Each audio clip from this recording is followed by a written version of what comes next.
ng Diyos.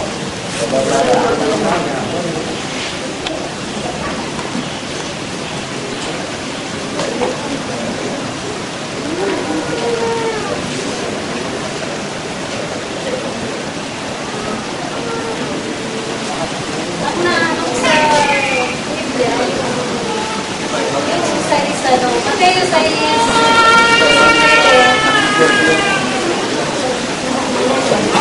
huwag kayong mag-impok ng mga kayamanan sa lupa. Ito'y ninyo hindi lang tanaw at kalawang at may nakapapasok na magnanakaw.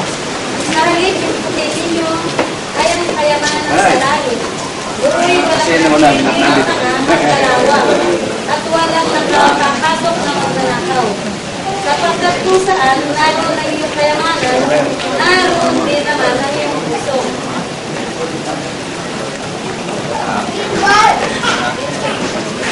Tapos sumanong dito yung Mateo 6:33. Yung ngunit pagsumikatan ninyo, nahigit sa lahat at pagarihan kayo ng Diyos at mamuhay na ayon sa kanyang kalooban.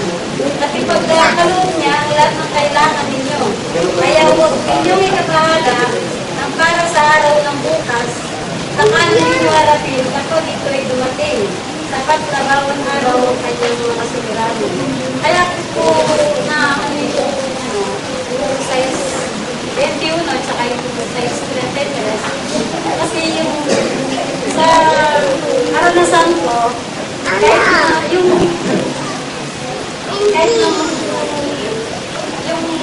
problema mo, yun ang iniisip mo, saka wala nang batay po, kung nag-aaral ka ng Biblia, nagbabasa ka ng Bible, madaling hindi mo na problema, yung iniisip yung bukas. Ibig sabihin, yung dahil ito sa karanasan ko, dahil nababasa mo yung ganitong ng Bible, parang wala ka nang, hindi mo na iniisip yung kakainin mo bukas o yung mga problema mo. Kasi parang binibigay ng Panginoon. Kasi kinabukasan, parang mayroong darating na hindi ka na nag-iisip kung saan mo pupunin. Kaya yun na ang may babahagi.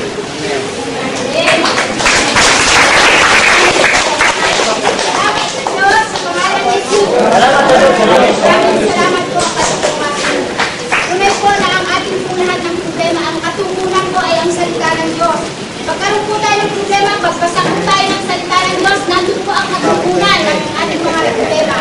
At diyan po sumasagot ang ating Panginoon Diyos sa pamamagitan ng salita ng Diyos. Yun po ang ating pong Biblia. Maniwala po tayo doon sapagkat diyan po ang katugunan ng ating mga problema, ang salita ng Diyos. Amen po ba? Amen! So, handa na po ba tayong lahat para makinig ang salita ng Diyos? Talagang dapat po sa isang linggo, araw-araw po tayo nakikinig.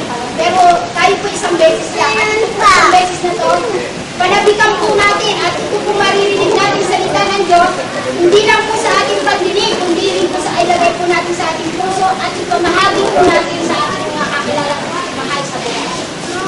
Natawagan na po natin ang ating mahal na PM upang magsalita at magkayang po ng Diyos. Pagpalakpakan sila sa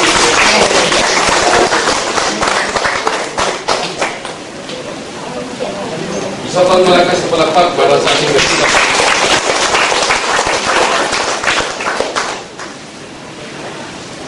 Glory to God. Hallelujah. Ang ating palakpak, ito po ay hindi para sa tao, kundi sa ating dakilang Panginoon Diyos. Amen.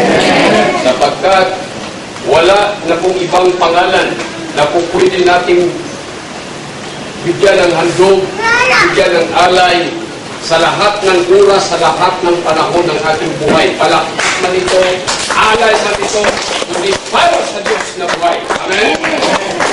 Hindi para sa tao nakakalimot. Bakit? Pagsapit ng mga eleksyon, maraming mga sikat ng mga kandidatong tatakbo. Pagkatapos kung sila ipakilala sa mga tao, ang tao naman palakpak. Diba? Oo, salubungin ka sa mga sipagong palakpak o sa mga lakas na palakpak. Ang ating kapatid, kaibigan, tatakbo bilang kunsihal sa ating baryo. Iyon pala, bilang presidente ng ating bayan, walang iba si Ninoy Aquino. Ninoy ba yun? Ninoy pala. Si Ninoy Aquino. Tapos anong gagawin ng tao, di ba? Pumalakpak, tama po ba? Oo, pumalakpak. Pero hindi alam niya, nung pinalakpakan niya, hindi siya kilala. Hindi siya kilala, tama po ba? Bakit tayo, kilala ba tayo ni Ninoy? O bakit tayo yung sumagot? Ayun na. Kilala ba tayo ni Ninoy? Hindi. Pero pinalakpakan ng tao, maaaring ikaw isa doon sa pumalakpak na malakas. Ha? Pero bakit? Ang Diyos, hari sa mga hari, Panginoon ng Panginoon, hallelujah, na hindi po natin kayang palakpakan ng pinakamalakas na palakpak.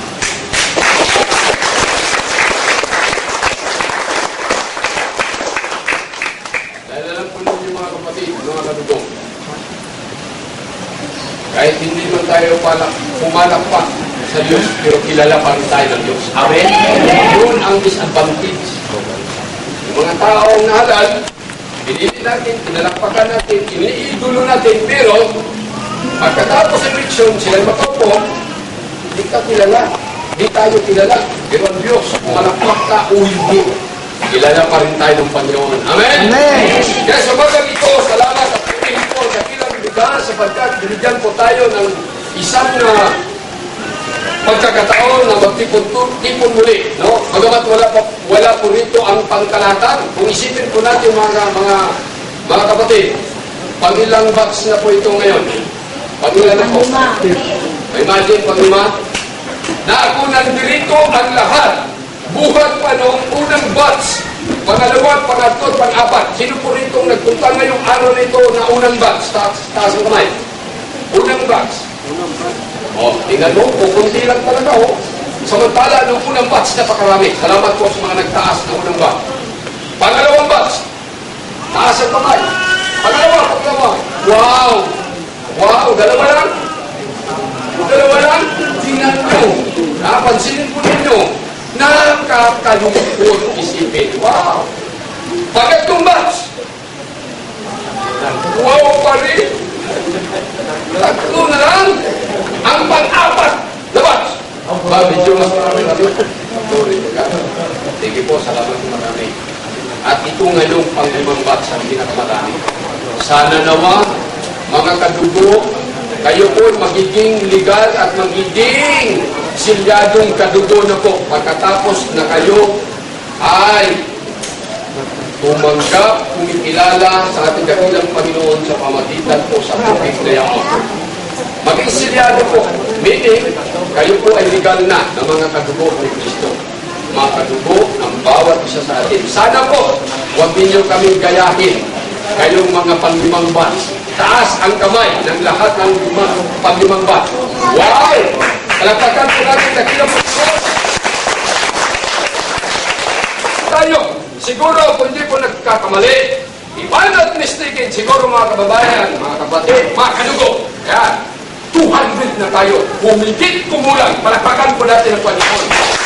Kaya naman, meron pong malaking question mark na hanggang ngayon hindi pa po mabubura ang question mark na yan. Dahil ang tanong na yan, nasaan na sila?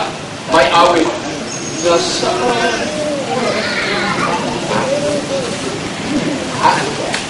Yan, may awit na yan. May awit. Nasaan na po ang mga kasama po natin? Nakakalungkot isipin po mga kababayan.